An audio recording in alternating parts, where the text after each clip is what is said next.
Welcome, dear listener, to another deep dive. Today we're embarking on a truly unique and intricate journey right into the heart of one family's saga. Hmm. We've received this fascinating collection of personal notes and spiritual insights. They really paint a vivid picture of interconnected lives, profound challenges. Yeah, and the consequences, right? The echoes of choices across generations, even lifetimes. Exactly. We'll be exploring this single family's really complex tapestry. It's woven with threads of, deep family bonds, some surprising life choices, tragic losses, and the often unseen forces of karma playing out. It's a powerful illustration, really, of how our actions, our intentions, even our emotional reactions shape things. Right. Not just for us, but for everyone connected to us. Precisely. So our mission today is basically to unpack all this rich material. Hmm. We want to help you see how these events, which might seem kind of separate on the surface, are actually profoundly linked. There's this deeper spiritual logic driving things. We'll pull out those crucial nuggets of wisdom, hopefully give you a shortcut to understanding the dynamics at play. Get ready for some truly surprising facts, maybe some aha moments too. These stories can really illuminate our own paths sometimes. Definitely. Okay, let's unpack this. Let's start our journey by looking at the father. This is a man whose life took, well, quite an unexpected turn. A dramatic one, really. Yeah. He began his adult life as a very successful landowner, inherited a lot of wealth, and importantly, he was, by all accounts, a deeply religious man. Very devout. For a remarkable 10 years, he served as a temple steward. He dedicated himself to building religious structures, things like that. And the family notes even say all five of his sons, and some grandsons too, became monks in his honor. That paints a picture of immense spiritual devotion early on, doesn't it? It really does. But what's truly striking here is the pivot, the profound change that happened later. Right. At age 60, he makes this decision that completely redefined his later years. He opened a cockfighting pit. Wow. And this wasn't just a hobby, a passing fancy. He ran it as his profession for 2 decades, right up until he died at 86. That shift from pious steward to, well, professional cockfighting operator. Mm-hmm. That's a powerful starting point for understanding his karmic journey. Absolutely. And here's where the family connections get even more fascinating, maybe a bit complicated. Yeah. Out of his 12 children, only one stepped up to help him with this new venture, Mm. and that was our listener's daughter. And she became incredibly good at it, really adept at the business, way beyond just being an assistant. Yeah, the notes describe this meticulous, almost reverent care for the fighting cocks. Incredible detail, choosing the best ones, raising them in special coops, even with mosquito nets. Waking up early to warm them with heated tiles, damp cloths, applying this special turmeric and lime paste. It's a level of dedication that, well, it really stands out. This dedication, while you could say it was maybe misdirected given the business, Right. it really highlights the deep bond she had with her father. But it also plunged her right into the less savory side of it all, the chaotic side. Exactly. She became the one who would actually clear up disputes during the fights, figured out who cheated when brawls broke out among the gamblers. Which must have happened a lot. Presumably. It says a lot about her character, even when she was young. And the source tells us she even got this nickname, the sweetheart of the cockfighting ring, after a particularly vivid incident. Yeah, that story's something else. At just 10 years old, she apparently jumped in when her father was being attacked during a brawl. 10 years old. 10. She gets kicked backward, but then quickly grabs a coconut shell and hits the guy attacking her dad, defending him right in the middle of it all. Wow. That shows fierce loyalty and, well, courage. But let's look at the father's later years, because the karmic threads started weaving into his physical life, didn't they? They did. He suffered from severe leg pain later in life. And the spiritual insights link this directly to the karma of the cockfighting itself. How so specifically? Specifically, the actions of, hitting and hurting the chickens during the fights, but also the quarrels, the anger, the physical fights that erupted around the gambling. It's a direct reflection, the sources say, of the suffering he was involved in causing. Okay, that makes sense. A direct link. And then, tragically, his death at 86 from colon cancer, that's attributed to the karma of killing animals for food throughout his life. But the whole cockfighting environment, which involved culling birds too, providing that final kind of push for that specific karma to ripen. So given this really complex mix, the good deeds early on, the temple building, and then the negative actions later, Yeah. What does it all mean for where he went after this life? It's not straightforward, is it? Not at all, no. His mind, right at the moment of passing, was this complex blend. The profound good deeds, building temples, supporting monks, Right. but then juxtaposed with the negative stuff. Managing the pit, the conflict, the violence. And this resulted in his rebirth as a mid-level Garuda on the Kutumaharachika realm. Okay, maybe unpack that a bit. Kutumaharachika realm and Garuda. Sure. So the Kutumaharachika realm is one of the lower celestial planes. It's a heavenly realm, but still quite close to the human world, energetically speaking. Okay. And a Garuda is a powerful, bird-like celestial being, often shown with some human features, but huge wings. Powerful beings. Got it. And his specific situation. The source describes his current home as a golden vaiman. That's basically a celestial mansion, pretty grand. And his appearance as a Garuda is striking. It says he has red, piercing eyes, a sharp beak, and wings that are a mix of brown, gold, and black.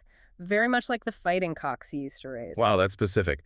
The past life activities literally shaping his current form. Exactly. It even mentions he sleeps by clinging to a golden log, just like a bird would. That's incredible detail. And what's particularly insightful is that his character as a Garuda mirrors his past life, too. He apparently often gets into quarrels with other Garudas or even the Nagas. The serpent deities, they're often rivals, right? Right, classic conflict. And this reflects the anger, the greed, the disputes that were part of his cockfighting business. It really highlights that crucial principle. Our dominant tendencies, even after death, can keep shaping our experience. That makes sense. And he sent a message back. Yes. Oh. A voice described as a blend of human and bird sounds. Very simple message. Thanks for the merit. Which just underscores how vital continued merit dedication is for his well-being. He's apparently still susceptible to falling into lower realms if his current merits run out. It's a powerful reminder that these journeys are ongoing, you know? Absolutely. And this deep connection between the daughter and her father, the one who defended him so bravely, that wasn't just a bond from this life, was it? No. The insights say their closeness comes from being father and daughter in many past lives. And in this particular life, her being one of the youngest, plus her naturally courageous and loyal nature, just solidified that bond even more. Leading her to stand by him, even in that controversial venture. Exactly. So, knowing the father's journey, the obvious next question is about the daughter herself. What are the karmic implications for her? Her deep involvement in the cockfighting, especially starting so young. Right. Well, the spiritual insights reveal that her actions create a karmic seed within her. Now, this seed isn't like a fixed destiny, more like a strong predisposition. Okay. A tendency. Exactly. It makes her prone to associating with what the sources call bad company or being drawn towards environments filled with negative influences. This increases her likelihood of falling into more harmful actions or just experiencing negative outcomes herself. Also, the act of tormenting animals, even if it's indirect or just assisting, that's said to lead to various illnesses in future lives. Right. And furthermore, the karma of killing animals. If her mind were clouded by negative thoughts or attachments when she passes away, it could potentially lead to a rebirth in the lower realms, or even as a Garuda, maybe alongside her father, sharing a similar kind of post-life experience. That raises a really important question then. How can she mitigate these consequences? Change her future trajectory? It sounds kind of daunting, but there must be a path forward. There is. And the counsel from the insights is clear, and it offers a really profound path to redemption, actually. She has to fully let go of the mistakes of the past. Easier said than done sometimes. Absolutely. It's not just an intellectual thing. It's emotional, spiritual letting go, and then making a conscious, unwavering, fresh start. Okay. What does that involve practically? It involves diligently practicing generosity, Dana, giving, sharing resources, cultivating selflessness, upholding moral precepts, sila. Those are the ethical guidelines, you know, not harming living beings, not stealing, honest speech, that kind of thing. The basics, but crucial. Crucial. And critically, engaging in meditation bhavana with real earnestness and deep intention, not just going through the motions. She needs to perform every kind of merit-making act, possible wholesome actions that generate positive karmic energy, and then dedicate those good deeds to all beings she might have harmed directly or indirectly. That act of dedication, anumodana, is incredibly powerful. Dedicating the merit outwards. Yes. And the ultimate goal, the most profound solution offered, is to practice meditation until she attains the Dhammakaya. The Dhammakaya. Can you explain that a bit? The sources describe it as the body of enlightenment within. It's not a physical body, but a deep state of inner peace, wisdom, liberation. It represents the ultimate end of suffering and those negative karmic imprints. That's the ultimate aim. Okay, a path of diligent practice and letting go. Essentially, yes. Now let's shift focus, because there's another heart-wrenching loss in this family. The daughter's eldest son. He died at just 18. A motorcycle crash. But the sources indicate it wasn't just an accident. It was an act of spite against his girlfriend and a friend. And the mother, our listener, she believes her husband is to blame for buying the motorcycle against her wishes. This is just layers of pain here. It is terribly painful and complex. And this situation, it highlights a really profound and frankly sad recurring karmic pattern. The son's death was, as the insights confirm, a suicide, motivated by that heartbreak and spite. But the crucial insight is that this wasn't an isolated incident unique to this life. He has tragically chosen to end his life in similar ways, driven by intense emotional pain, particularly heartbreak, across many previous lifetimes. Many lifetimes, wow. Yes. The sources even give a specific example from a past life where he jumped off a cliff for love. It's like a deeply ingrained behavioral loop, a habit that carried over. So it's not really about the motorcycle itself or even the specific situation with the girlfriend and the friend in this life, because it seems so natural to point to those immediate causes. Precisely. And that's a crucial distinction the insights make. There was no specific past life karma directly linking him to that girlfriend or the friend who stole her. His death was primarily due to his current actions, yes, but combined with this deeply ingrained trans-life habit, you could call it a strong karmic inclination of taking his own life when faced with overwhelming emotional problems. It's like a path he's repeatedly walked, seeking an easy way out of that distress. The motorcycle was just the instrument this time around. That's a fascinating and, pretty sobering idea. A habit carrying over across lives, shaping not just personality, but literal life or death choices.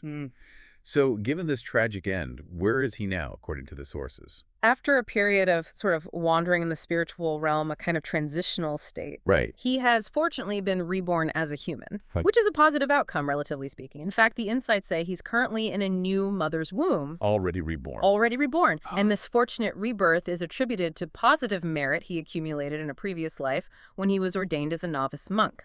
Okay. So that past good deed helped. Exactly. That act of spiritual dedication, despite his recurring negative karmic habit, provided enough positive momentum for a human rebirth.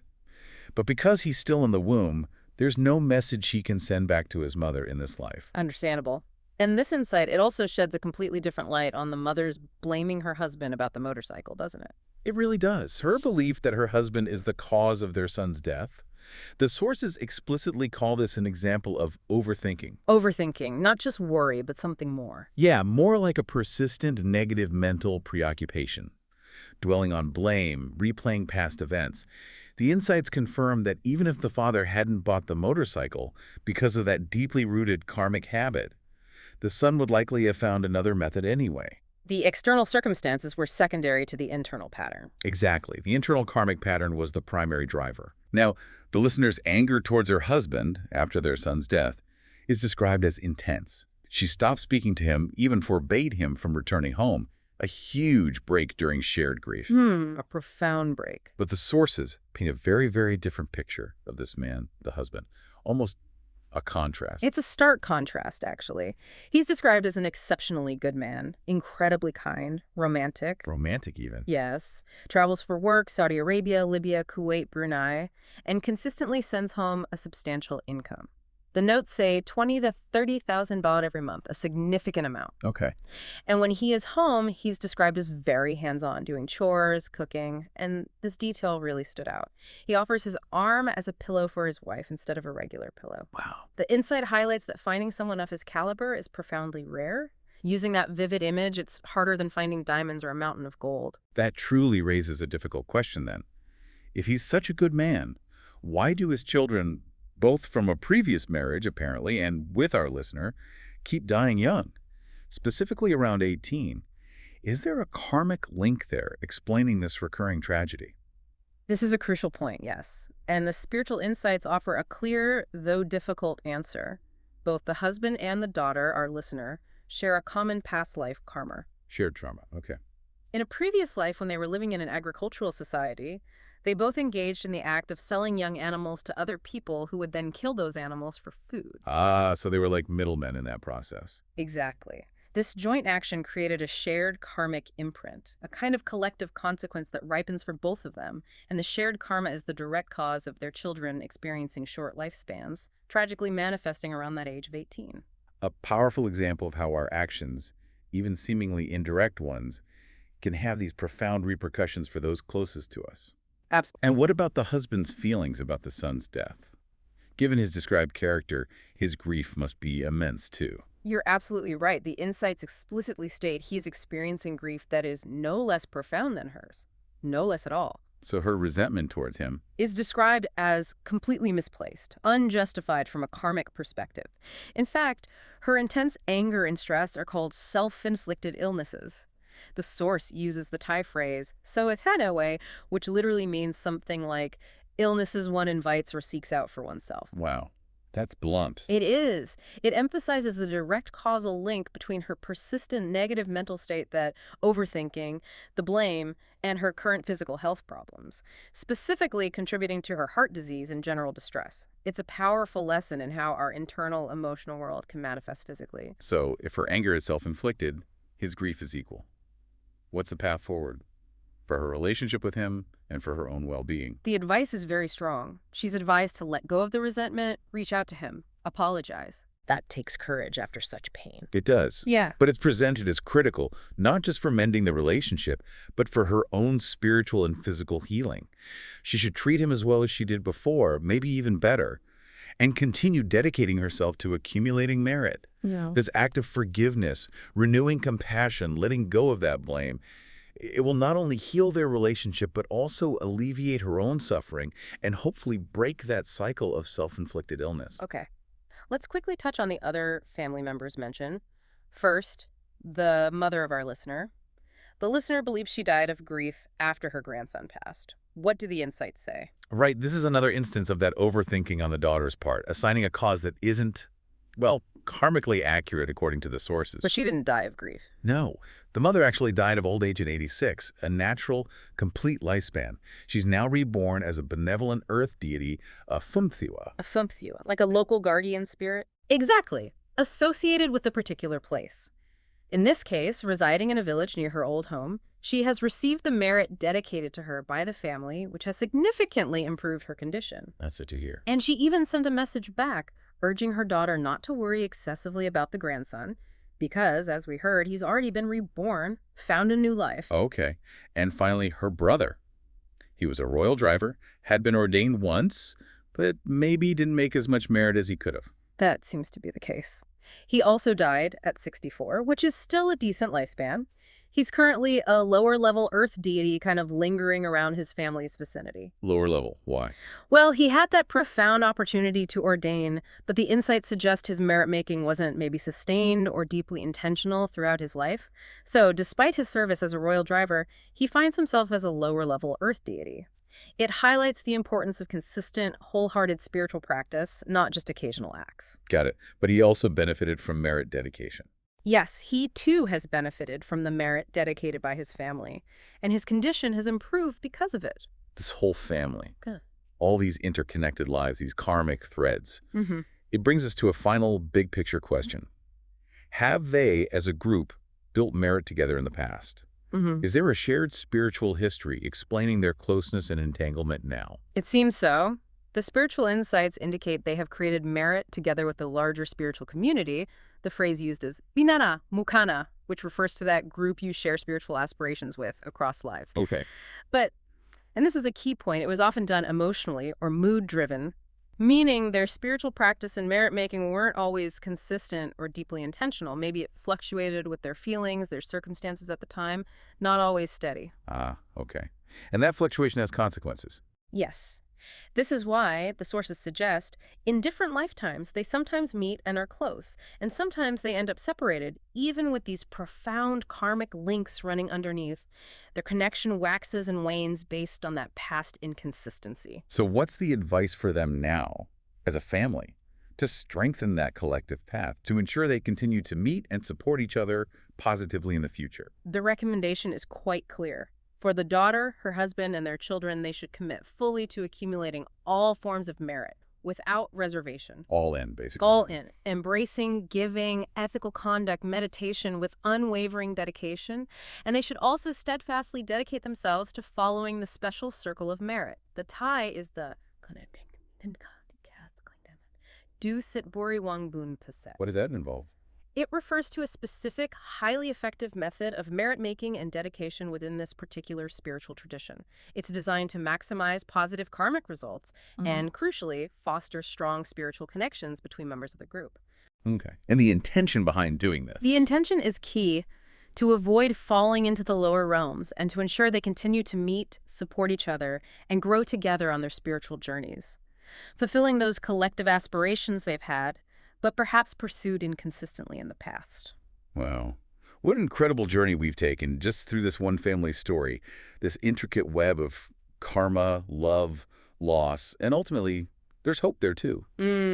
We've really seen how actions, intentions, even those deeply ingrained habits can just echo across lifetimes, shaping destinies in profound, often really surprising ways. This deep dive, it truly highlights the power of understanding cause and effect, doesn't it? Especially in the spiritual realm. It shows how our perception, our overthinking, can sometimes cloud the deeper truth. Yeah. And that forgiveness, especially forgiveness of ourselves and those closest to us, it isn't just some nice act of kindness.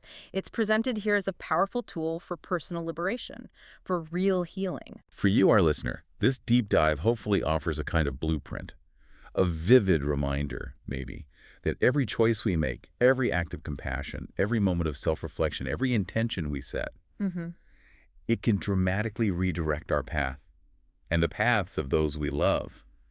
So maybe something to ponder. What habits or maybe overthinking might you be carrying, consciously or unconsciously? Things that are shaping your current reality. And perhaps what small intentional act, maybe forgiveness, maybe a renewed commitment to kindness, or just more consistent spiritual practice could change your future trajectory or the trajectory of those you cherish, starting right now. Something to think about.